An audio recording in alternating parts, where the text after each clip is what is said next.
Salam uşaqlar, bugünkü dərsimiz kimyəvi tarazlıqdır. Bugün tarazlıqdan danışaq. Diqqətlə qulaq assaq uşaqlar, tarazlıq dərsi çətin dərs deyil. Sadəcə məntiqi tutun. Tarazlıq dərsini başa düşmək üçün bir neçə qaydaları bilmək lazımdır. Birincisi, dönən və dönməyən reaksiyalar haqqında danışaq. Dönən reaksiyalar o deməkdir ki, dönən. Bir də qoy dönməyəndə yazın, dönməyən reaksiyalar var. Dönməyən reaksiyalar bir istiqamətdə gedən reaksiyalar dönməyən reaksiya adlanır.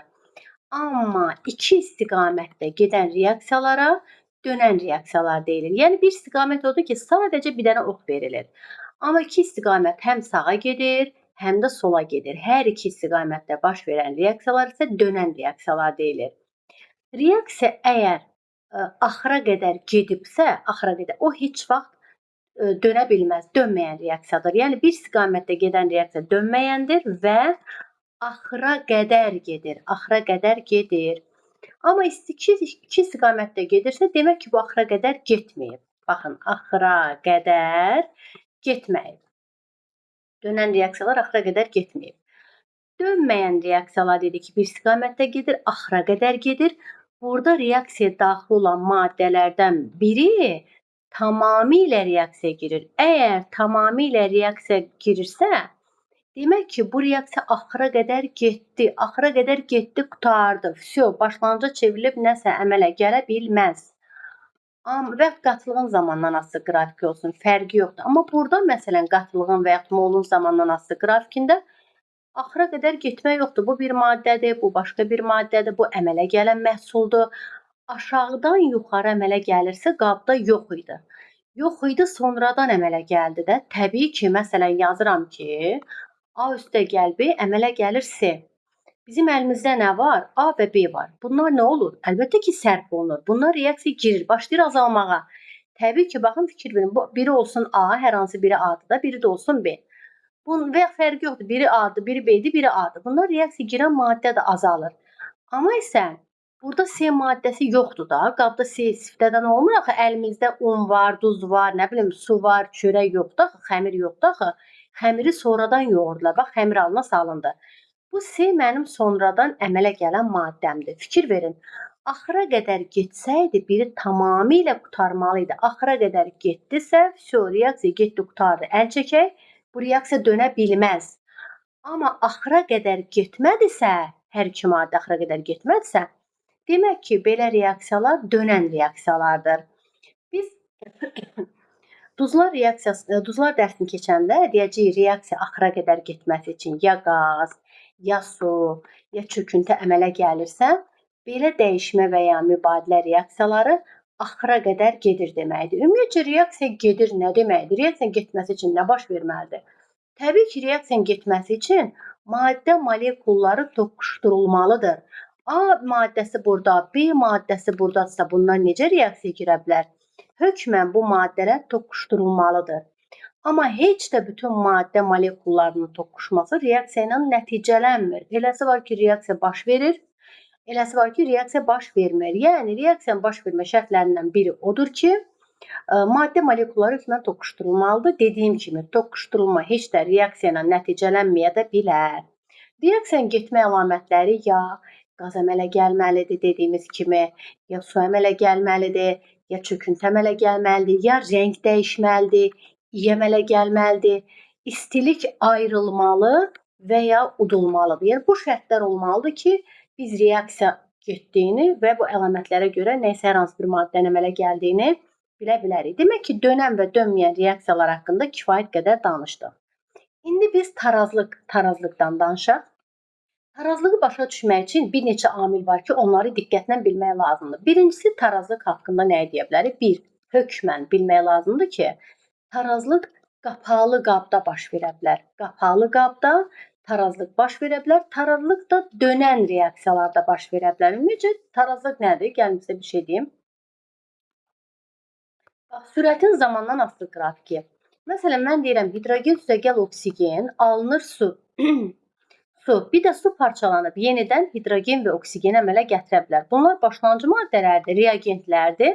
Oxdan sol tərəfdə yazılır, amma məhsul isə sağ tərəfdə yazılır. Fikir verin, bu düzünə gedən reaksiyadır. Düzünə gedən reaksiyanın sürətini V1, əksinə gedən reaksiyanın sürətini V2 ilə işarə etsək, düzünə gedən reaksiyanın sürətinin əksinə gedən reaksiyanın sürətinə bərabər olduğu hal tarazlıq halı adlanır. Məsələn, fikir verin, sürətin zamandan asılı qrafikidir. Biri aşağı gəlir. Deyək ki, bu olsun birinci qrafik. Biri aşağıdan yuxarı gedir. Bu olsun 2, biri isə 3. Burada sistem hansı halda tarazlıqdadır? Əlbəttə 3 halında. V1-in V2-yə bərabər olduğu hal bu tarazlıq halıdır. Amma məsələn yazıram ki, hidrogen üstəgəl oksigen alınıb su. Bax, hidrogen və oksigen var, reaksiya girib, başlayır azalmağa. Baxın, bu düzünə reaksiyanın sürət qrafikidir. Amma bir də var ki, məhsul parçalanıb başlanğıc maddələr əmələ gətirə bilər. Bu əksinə reaksiyadır. Düzünə və ya birləşmə reaksiyası deyilir, əksinə və ya parçalanma.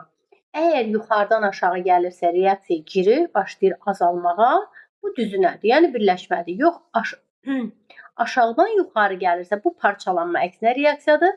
Bu da düzünə reaksiya bərabərdir əksinə reaksiyaya. İndi tarazlıq halı bildik ki, ümumiyyətcə sistem hökmən tarazlıqda olmalıdır. Tarazlığı başa düşmək üçün V1 V2 bərabər olmalıdır. Sistem tarazlıqda olmalıdır. 2. Bunu demədik, sistem hökmən qapalı mühitdə olmalıdır. Bu nə deməkdir? Məsələn, deyirəm ki, azot üstəgəl hidrogen. Bu qapalı qabdadır. Bir də yazıram ki, azot üstəgəl hidrogen. Bu isə açıq qabdadır. Təbii ki, hər ikisindən amoniak əmələ gəlir.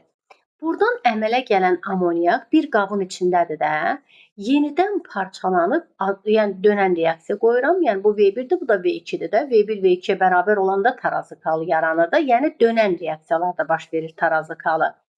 Əgər sistem qapalıdırsa, əmələ gələn maddə elə bu qabın içindədir, uçub çıxıb getmir ki, yenidən başlanğıc maddələr əmələ gətirə bilər. Yəni sistem tarazlıqda olması üçün V1 V2-yə bərabər olmalıdır.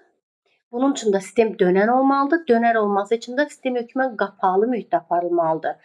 Amma açıq mühitdədirsə, təbii ki, əmələ gəlir amoniak. Amoniak da bu qabdan uçub gedir və parçalanıb bu başda azot və hidrogen əmələ gətirib bu qabın içinə sala bilmirik. Axı ağzı açıq qabdır. Yəni ağzı açıq qabdadsa bu dönən deyil. Nə olsun ki, qaz əmələ gəldi. Amma ağzı bağlı olmalıdır ki, qapalı mühitdə sistem tarazlıqdadır. Və qapalı mühitdə olanda dönən reaksiya olur. Dönən reaksiyadırsa, dönəndə tarazlıq halından danışa bilərik də, dönməyəndə yox. Tarazlıq nə olmalıdır? V1 V2-yə dönənə bərabər olmalıdır. Sonra tarazlıq halında reaksiyaya daxil olan maddələrin, yəni başlanğıc maddələrin, yəni reagentlərin qatılığı, yəni reagentlərin tarazlıq halında olan qatılığı, belə yazanda başlanğıc maddələrin tarazlıq qatılığı bərabər olmalıdır məhsulun tarazlıq qatılığına. Baxın, bunları biz əzbər bilməliyik ki, eləyə bilək. 4-cü, tarazlıq halı dinamikdir. Dinamik nə deməkdir? Yəni, azot üstəgəl hidrogen aldı mı amoniak, reaksiya getdi, qurtardı deyə bilmərik. Ağzı bağlıdır, bu qapalı sistemdədir. Dinamik yəni hərəkətlidir. Yenidən başlayacaq amoniak parçalanır, azot və hidrogen əmələ gətirməyə. Deməli, tarazlıq halında sistem dinamik olur. Deməli, tarazlıq halının 4 dənə şərtini bildik. Dinamikdir. Bu nə yazır? Başlanğıc maddələrlə məhsulların tarazlıq halında qatılıqları bərabər olur. Tarazlıq halında düzünə reaksiyanın sürəti bərabərdir əksinə reaksiyanın sürətinə. Tarazlıq halı olmaq üçün dönər işarəsi olmalıdır. Dönən işarəsi. Dönən işarəsi o demək ki, qapalı sistem olmalıdır. Açıq sistemdə ola bilməz. Biz bu tarazlıq haqqında ümumi məlumatlarımızı bildik. İndi keçək, bizə nələr lazım olacaq, lazım olan hissələr haqqında danışaq. Diqqətlə qulaq asın, sürət dərsini keçmişik. Məsələn, 2H2 üstəgəl O2 alınır 2H2O. Bu düzünə reaksiya dedik, bu da əksinə reaksiyadır. Düzünə reaksiyanın sürət düsturunu yazsaq, keçilib ki, təbii ki, bərk maddə olsa nəzərə alınmazdı. Bu sürətdə keçilib. Demişik K sürət düsturunda iştirak edən K sürət sabitidir. Bax, bu sürət sabitidir. K vuraq, hidrogenin qatılığının kvadratı vuraq, oksigenin qatılığı. Bu düzünə reaksiyanın sürət düsturudur. Əksinə reaksiyanın sürət düsturunu yazsaq, əksinə belə yazılmalıdır da, yəni yenə K vuraq, bu hissə. Suyun qatılığının kvadratı. Bir də var, tarazlıq sabiti KT yazaq. Tarazlıq sabiti nəyə bərabərdir? tarazlıq sabitini tapmaq üçün burada düzünə reaksiya yəni yazarıq.